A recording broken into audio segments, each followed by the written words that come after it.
Hi, good day to you. Thank you so much for watching this video. I really do appreciate it. Today I've got a special guest joining me today because he's got a lot of experience, depth of experience in really sport, but specifically in tennis. Now you must be wondering, who am I talking to? I'm speaking to Coach Prince Madema from TuksTennis. Now he's been with TuksTennis for some time now. He's of course the current Tuks head of he's the head coach of TuksTennis Junior Academy and the acting head of tennis program. So that includes the student programs as well as the events that happen at TuksTennis. But previously, he's also worked for the International Tennis Federation, known as the ITF, as a development officer for East Africa for 12 years, covering a number of countries, covering 13 countries, which is very, very impressive.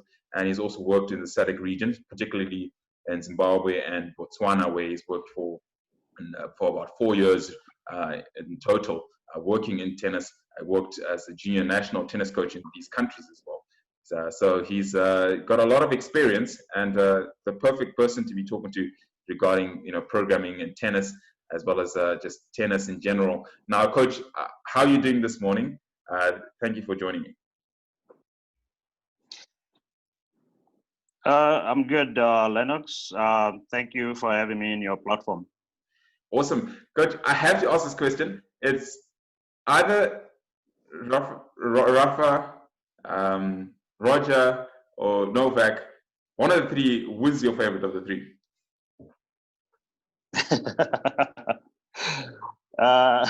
You sound like one of my students because I keep having that question. I guess in terms of natural talent and the flair of the game, I would say Roger. But the other two guys, for me, if you talk about talent in terms of working hard, I'll give it to first to Novak and then give it to also to Nadal, because technically they are not as smooth as Roger Federer, but they work hard and they make tennis so competitive. Interesting. Do you think, from your years of experience and your journey really as a coach, do you think there's a natural, can you say that this person is natural, and does that warrant somebody making it to the highest level of tennis? It comes with a different package, to be honest. You can't be a natural gifted player and make it at the highest level of tennis. You have to be natural, but you also have to work hard to get to the top.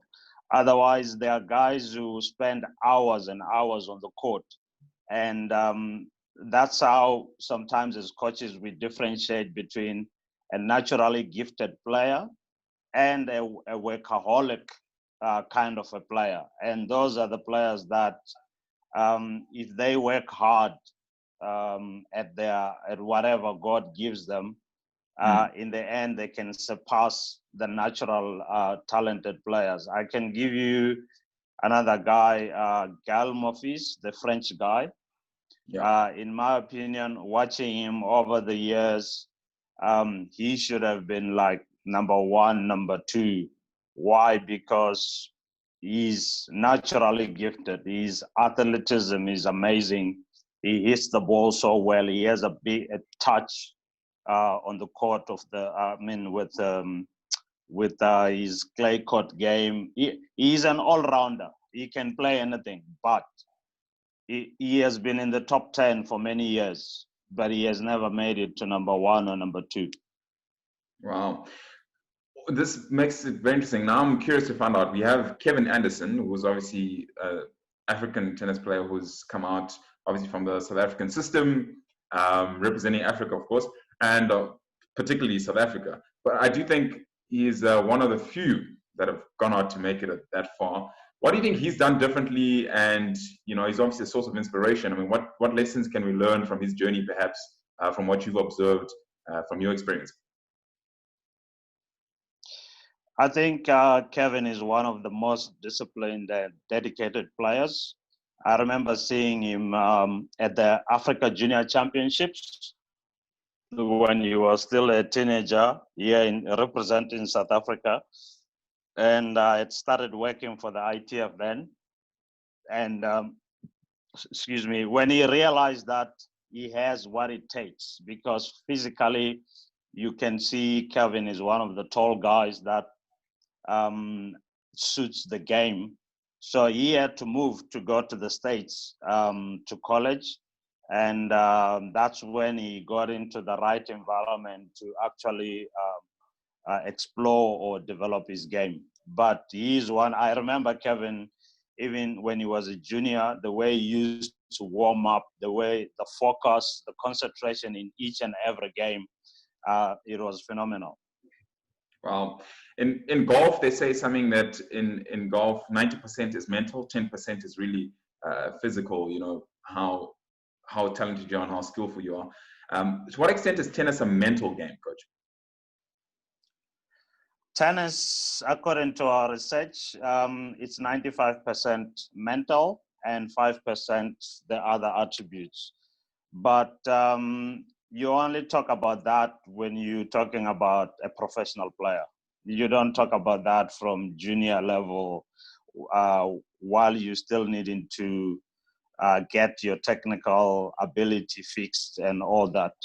But at the highest level, the guys hit the ball the same way, the same speed. Even if you look at the statistics of the big servers, you won't find Roger Federer there, but he's a big server because he has good precision. You can't read his serve, but he's up there because he has these natural attributes that helps him in his game. But then you have other guys who hit the ball like, I remember Roddick, he used to hit like 230 kilometers an hour. I mean, think about you on the other side of the court trying to wait for a ball that is traveling at that speed. It's crazy to try and put your racket on it. Absolutely.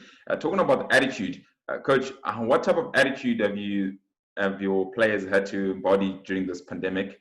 It's been very difficult, I imagine, for you and your staff because you, of course, had incredible momentum last year in 2019 when we spoke to you last year.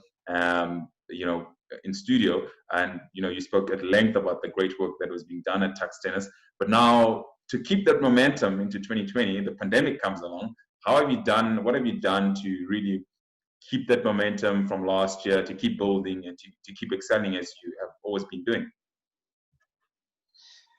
Yeah, that's a good question, but also a very difficult question because it has been very difficult for the coaches, for the players.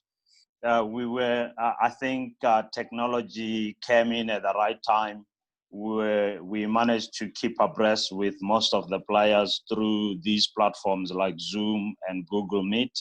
Yeah. But most importantly, I think what we did is we have Tuksport, as you know, it's all inclusive. So we have a physical fitness department under assembly. They really did a good job in sending the programs and sending the videos to the players. And then we basically as coaches had strategic and tactical meetings with the players. We would send them questions, and then every Saturday or every other Saturday, then we meet to discuss so that we meet and get the players feel of what they are doing, if they've sent the videos back, the physical fitness videos back. And then if they didn't answer the questions that we sent them, why did they didn't send the questions? Basically, it was just to keep the momentum or to keep them abreast of what is going on and to make sure that they are safe. Sometimes it doesn't have to be tennis all the time. We also check on them health-wise, how are their families and all those kind of things. I think it was important. So the Zoom and the the Google Meet, they played a very important role. Absolutely. And I think you mentioned as well, assembly, right there at the University of Pretoria, an important part, of course, of the programming that you're doing at TuksTennis. I think another part is sort of like the physical build of your athletes, ensuring that they are fit. That's something that can sort of happen in the pandemic. I just wonder how you've gone about to ensure that they manage their intensity in terms of fitness-wise for training whilst they're at home, given the challenges that they, of course, face at home at this point in time. Yeah, I think it comes down to their respective disciplines at home. But as a club or as TuksTennis, like I said, we followed up with these meetings to check if they've been doing it or not. But obviously now that tennis can go back into training, you can actually tell the guys who were doing the physical fitness and the guys who were not. Because if you know physical fitness, there's no ducking and diving. You can't cheat. Because if you maintain your physical fitness, when you come back on the court, it doesn't take you long to get your feel back. Yeah. Yeah. And talking about feel, I guess it also links closely with form. How long, if your athletes have been performing pretty well, 2019, very well in the earlier parts of 2020. What do you think, needs to be done to get them into form again? I mean, is it a matter of perhaps just match fitness, or it's gonna be just more practice, long hours to get that form back again? Tennis, like we say, it's part of it is the mental side. I think it's almost all inclusive. The mental side, the practice, but more importantly is the competition. But you know that because of COVID, a lot of competitions were cancelled. And sometimes when you see players in practice there is no anxiety. The players are free to hit the ball. They are free to do whatever they want. They can express themselves. But once they are in the court and it's a competition, the anxiety start kicking in, and then they get nervous. So it's a little bit of it's a bit of both. You need to practice hard, and then you need competitions. You need to stay fit. Absolutely. I was delighted to see, of course, you working hard with your athletes the other day when I did come about to the tennis court, and it was pretty intense to see how hard they were working. I just wonder, if for the parents that maybe have children come into these sessions, what measures have you put in place to make sure that it's safe to come and train, as well as to have sessions with the coaches? The good thing is that the measures are not really taken by the club per se. It's something that is at national level. It comes through. It's in line with Tennis South Africa's COVID-19 return to play compliance.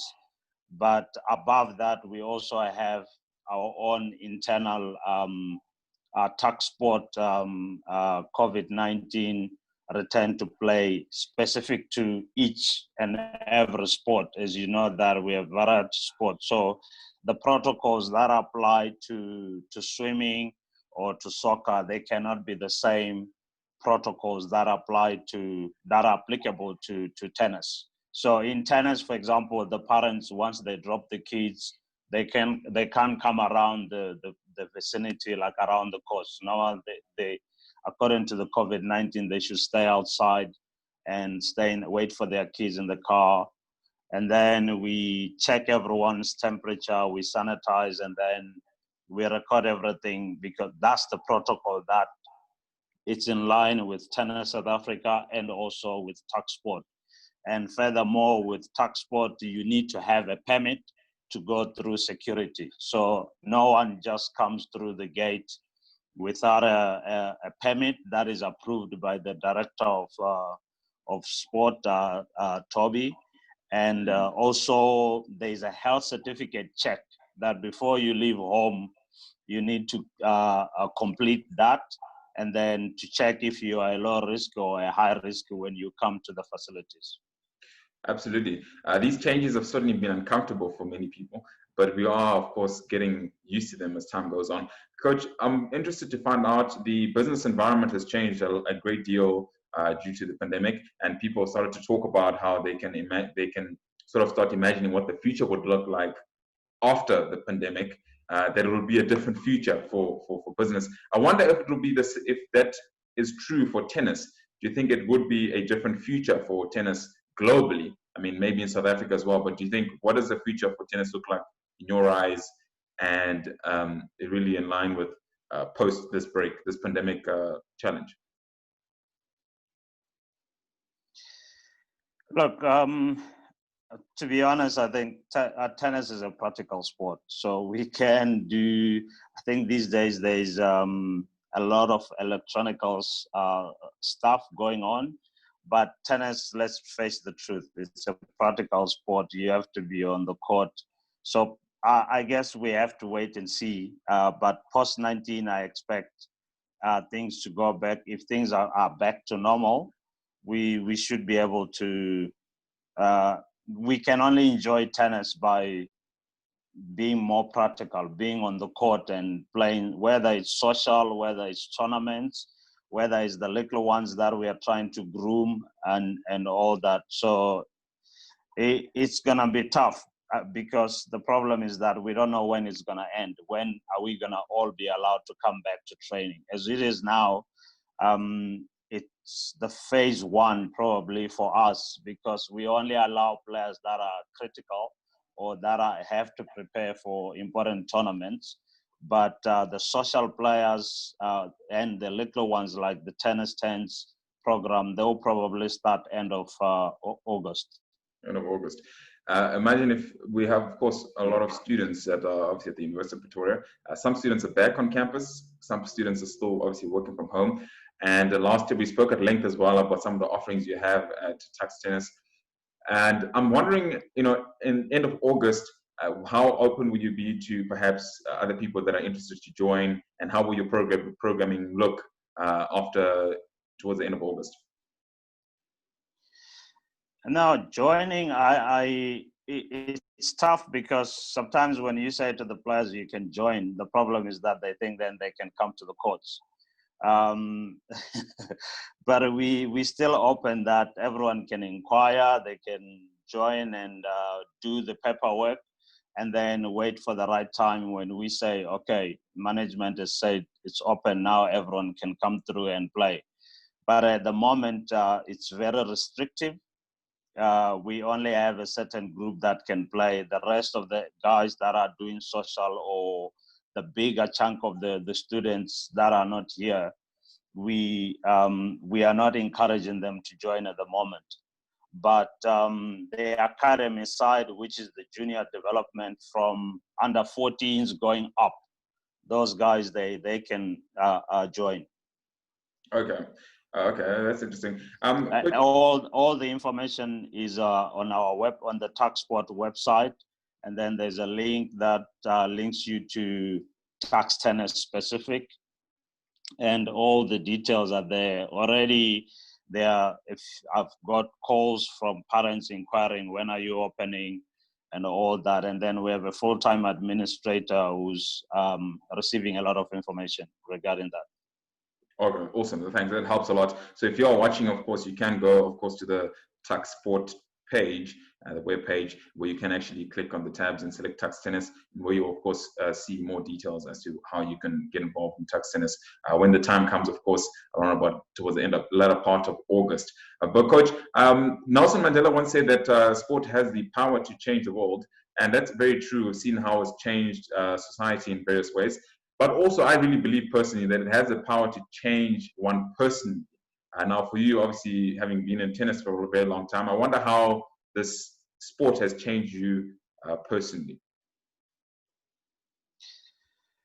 That's a very good question. To be honest, I think when I started playing tennis, I grew up in Bulawayo, more like a ghetto, so to speak. and I was basically, I think, in a thin line between making the wrong decisions and making the right decisions. And because of tennis, I think when I look back now, I realize that I made the right decisions. Sport, I think, in terms of discipline, in terms of decision making, in terms of the people that you hang around with, they tend to be very productive and very grounded people that when you sit down and speak to them, they can't like give you the right advice. For example, I'm a firstborn in my family. I didn't have a brother or a mentor to look up to, but I had tennis guys or the brother of my friend or the sister to my friend who gave me the right advice. And for me, I think sport is very, very, very important in changing one's life. I see now we have a program in Mamelodi just before COVID. We had a program in Mamelodi on one school under HMPJ. And when you visit those schools, I can actually see myself in some of those kids in terms of the behavior of how when they come to the lesson. So I can really picture uh, without sport, you can actually see which way they're going. But if we get them to play not just tennis, any sport. If we get them to play sport, they are most likely to make the right decisions. I think the captain of Springbok, if you read his story, Siakolisi, he is a good example coming from, if you look at his background and you look at what he has achieved, if it wasn't sport, maybe he could have been somewhere else. But through sport, look where he led the country, rugby, and to win the World Cup, it's actually phenomenal. Incredible, incredible. Very, very spot on. That's actually very powerful, coach. I wonder what's in it for you, perhaps in the next 5 years as a coach with some of your athletes right now. Where would you like to take them in the next 5 years? Where would you like to go yourself? Where would you like to take TuksTennis in the next 5 years? Quite a mouthful, but I don't know how you handle this one. Our spectrum is very big. We have tennis 10s to 18, and then we have the students. Obviously, with the students, we have to change our recruiting strategy. We want to get as good students to come to Tuksport so that we can win USA, we can win InterVarsity, we can win a lot of competitions. But coming back to the juniors, our biggest goal with juniors is ITF junior ranking, and then followed by the representing South Africa and then their provinces or their schools. So those basically are our goals. So we always review the year looking at, okay, these are our goals for the year, and this is what we've achieved. What do we need to do, to get better?